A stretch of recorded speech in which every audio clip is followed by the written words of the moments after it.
A new Paper Mario is set to be released sometime in 2016. Paper Mario Color Splash is the working title, and it is a new Paper Mario game that's currently in development. And what it details is Mario having a special paint hammer that splashes paint when he uses it. The game takes place on Prism Island, which is apparently drained of its color, and Paper Mario sets out to find out what's going on. The paint hammer is important because it allows you to splash paint on anything it hits, which will restore the island's color bit by bit. It's kind of the opposite of what Super Mario Sunshine had going on. Instead of removing the gooey paint that was being splashed everywhere on the island, cleaning up the mess, you have to actually fill it with paint to bring it back to life.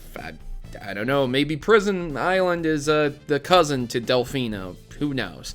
The hammer can also be used to revive colorless toads, which are dead, I guess. Maybe they were turned to stone. Maybe there's a Medusa in this game. Dude, that'd be sweet, wouldn't it? Players will use cards to battle enemies, which need a splash of color to be used. Once colored, the player can simply flick the card to use them. There will be special cards available that will deliver devastating attacks, much similar to the previous 3DS Paper Mario that was released, Sticker Star. Now, here's what I'm going to be talking about today. One, I hope this Paper Mario does not go towards the style of real-time action RPG mechanics. I think everyone is dying for an RPG turn-based combat style Paper Mario. They just really want that. And I understand that only appeals to a certain type of crowd. Once again, the RPG enthusiast. But it's still a hell of a lot better than these half-baked action adventure-y RPGs. They just suck, man. They're really bad. They're not that fun. You become overpowered so easily.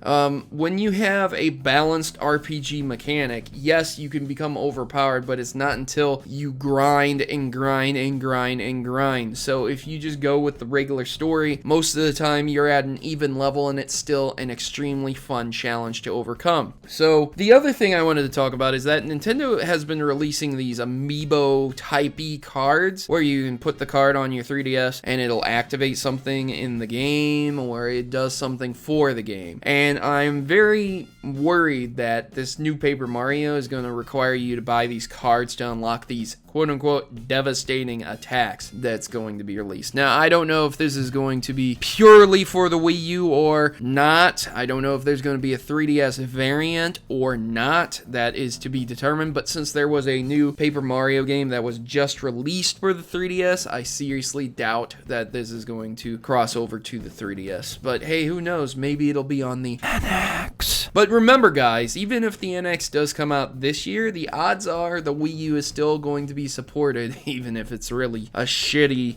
system that most people don't want supported. It'll still probably be supported for a year or two after, just due to the simple fact of development times, not being able to develop the game completely and whatnot in time for the end of the console's life cycle. So are you guys excited for a new Paper Mario game, or have you just come to accept that they're very generic-y RPGs instead of hardcore RPGs that are challenging? Let me know in the comments below, and I've been your host, Protomario, and I'm signing out. As always, good gaming, and God bless. Thanks for watching my video and making it to the end. And would you please consider subscribing to my channel? By subscribing to my channel, you are not only supporting me, but also joining a community that is against stereotypes, lies, and fraud in gaming. I work my hardest to inform my subscribers of important stories that might affect them. From new games to important updates, the Mavericks are always informed. If you are tired of political correctness ruining your gaming experience, then join my rebellion, because PC isn't for me. And if it isn't for you either, consider yourself a friend of the Mavericks. Subscribe today and you'll be in good hands. Mavericks unite, and together we can keep gaming from falling prey to the people that would not only censor it, but also destroy it.